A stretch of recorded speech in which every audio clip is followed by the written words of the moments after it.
Assalamualaikum warahmatullahi wabarakatuh ya. Jumpa lagi dengan saya Muhammad Erpani SLM ya. Dari kantor Erpani and Partners ya, kantor advokat dan kekayaan intelektual. Kali ini kita akan membahas tentang permohonan izin poligami ya. Apa sih poligami ini? Poligami ini sebetulnya emergensi ya, berdasarkan Profesor Dr. Quraisy Shihab menyatakan bahwa emergensi ini seperti pintu darurat di pesawat itu, pintu darurat di pesawat yang kanan kiri itu kalau kita naik pesawat ya. Jadi boleh dibuka, boleh itu diizinkan dibuka hanya apabila terjadi emergensi atau keadaan genting ya, keadaan yang memaksa. Kalau tidak ada keadaan seperti itu, pada prinsipnya hukum Islam, undang-undang perkawinan yaitu adalah monogami ya. Jadi ikatan lahir dan batin ya, sepasang suami istri begitu ya. Oke, langsung saja ya. Ini prakteknya seperti ini. Kemudian ini Banjarmasin ya, Banjarmasin. Kemudian kepada yang terhormat Ketua Pengadilan Agama Banjarmasin di Banjarmasin ya. Halnya adalah permohonan izin poligami ini ya. Ini pengantarnya. Assalamualaikum warahmatullahi wabarakatuh. Kami yang bertanda tangan di bawah ini ya, kami. Siapa kami? Kami adalah pemohonnya, yaitu suami. Namanya siapa? Pemohonnya bin siapa ya? Oke, umurnya berapa tahun? Agama Islam. Pekerjaannya ini apa ya? Dicatat ya, ditulis. Dokter, akuntan misalnya, atau pengacara ya, ataupun ASN ya, pegawai negeri sipil nih, PNS. Oke. Tempat kediamannya di mana nih sebagai pemohon. Kemudian selanjutnya adalah dengan hormat pemohon mengajukan permohonan izin poligami terhadap siapa nih? Terhadap istrinya. Namanya siapa? Binti ya. Kemudian umur berapa tahun, agama Islam, pekerjaannya apa, tempat kediamannya di mana ya. Oke. Sebagai termohon ya. Jadi istrinya posisinya adalah sebagai termohon. Adapun alasan dalil-dalil permohonan pemohon sebagai berikut ya. Jadi ini positanya ya, uraiannya. Kemudian pada tanggal berapa nih? Tanggal berapa, bulan berapa, tahun berapa pemohon dengan termohon melangsungkan pernikahan yang dicatat oleh pencatat nikah ya, kantor urusan agama kecamatan mana sebagaimana yang tercantum dalam titik-titik ya, akta nikah nomor berapa, tanggal sekian ya. Kemudian yang kedua, setelah pernikahan tersebut pemohon dengan termohon bertempat tinggal di mana ya. Kemudian selama pernikahan tersebut pemohon dengan termohon telah hidup rukun sebagaimana layaknya suami istri ya. Misalnya dan telah dikaruniai 2 orang anak misalnya, atau 3 orang anak ya, atau 4 orang anak ya. Ataupun di sini dapat dituliskan adalah belum dikaruniai anak ya, atau keturunan.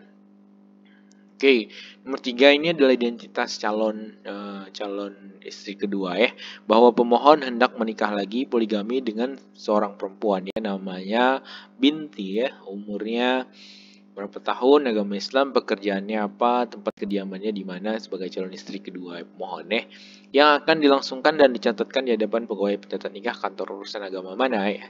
Jadi sebelum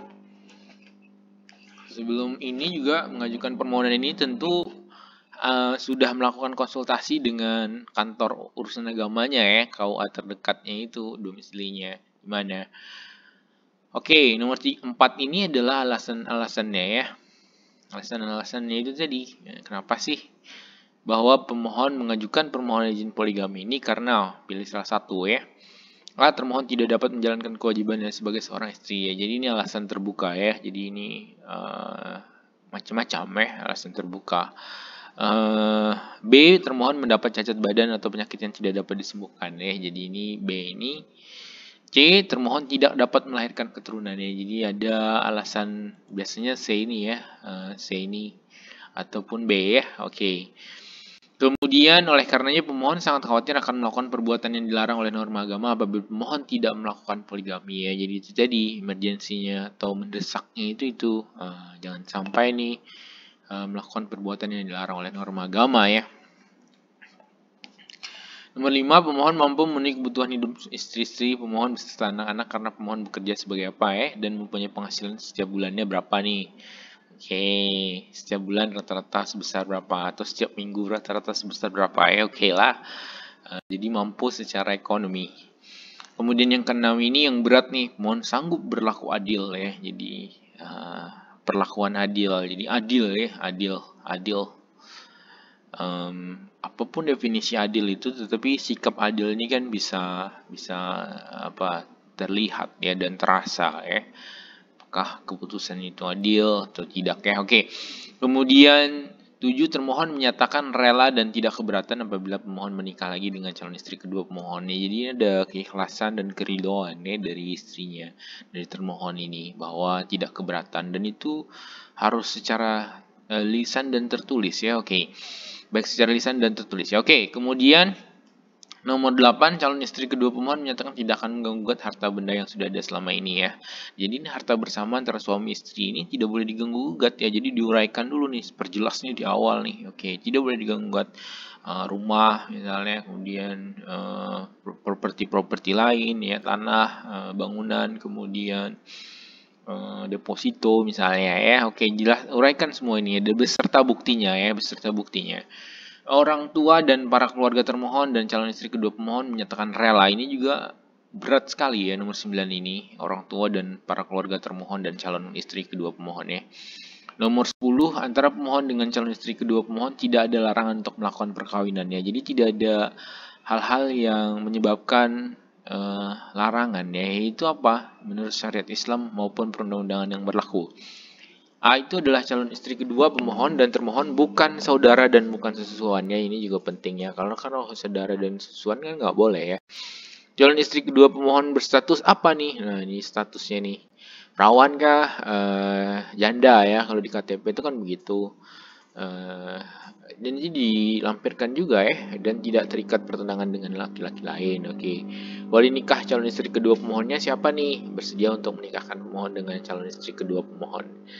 Jadi ini syarat-syarat yang sangat berat sebetulnya ya dipenuhi. Jadi harus ada keikhlasan, keridhaan ya, secara lisan, secara, dan juga dokumen tertulis ya. Jadi memang tidak ada keberatan ya. Oke, kemudian berdasarkan alasan-alasan ini ya, langsung saja ini namanya petitum ya, permohonan. Petitum atau permohonan. Pemohon mohon agar Ketua Pengadilan Agama Banjarmasin segera memanggil pihak-pihak dalam perkara ini, selanjutnya memeriksa dan mengadili perkara ini dengan menjatuhkan putusan yang amarnya berbunyi sebagai berikut ya. 1. Mengabulkan pemohon ya. Oh, yang mulia pokoknya tolong dikabulkan nih. Oke, jadi begitu. Kedua, menetapkan memberi izin kepada pemohon untuk menikah lagi poligami dengan calon istri kedua pemohon bernama siapa ya, jelas. Pokoknya jelas. Binti siapa ya.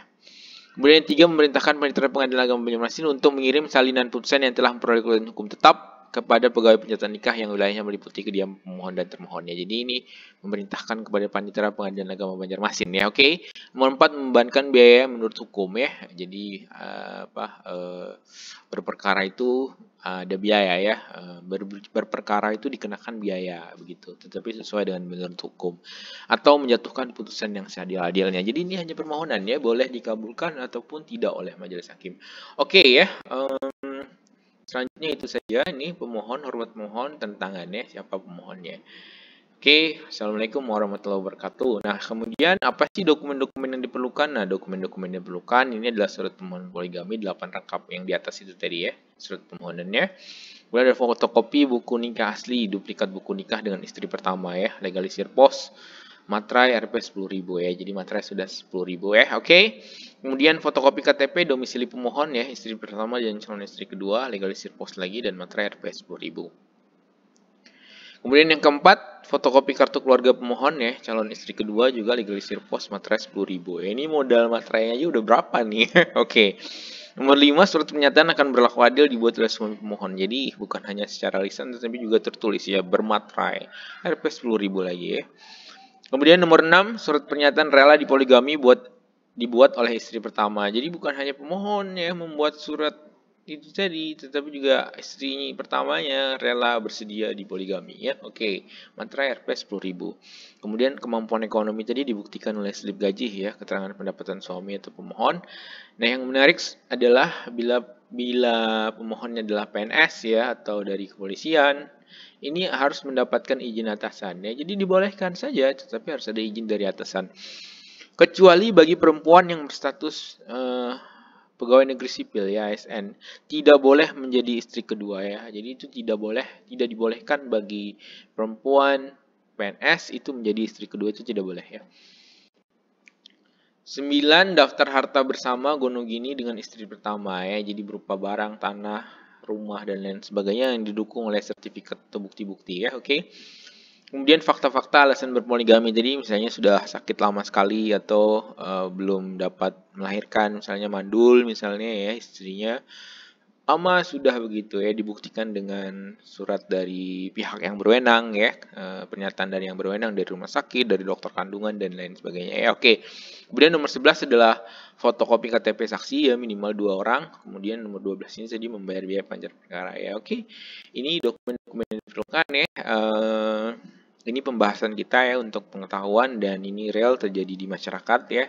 Poligami itu ada saja yang mengajukan ya di pengadilan agama ya, ada saja, dan ada yang dikabulkan ya, dan dikabulkan. Jadi ini wawasan kita memahami bahwa untuk mengajukan izin poligami itu syaratnya adalah sangat berat ya, bukan hanya syaratnya adalah sangat berat ya. Jadi keriduan sangat berat ya, sebagaimana yang sudah diuraikan tadi. Kemudian selanjutnya, oke, ya cukup. Kemudian tolong dukungan subscribe-nya, jangan lupa ya untuk video-video berikutnya. Wabillahi taufiq walhidayah. Wassalamualaikum warahmatullahi wabarakatuh.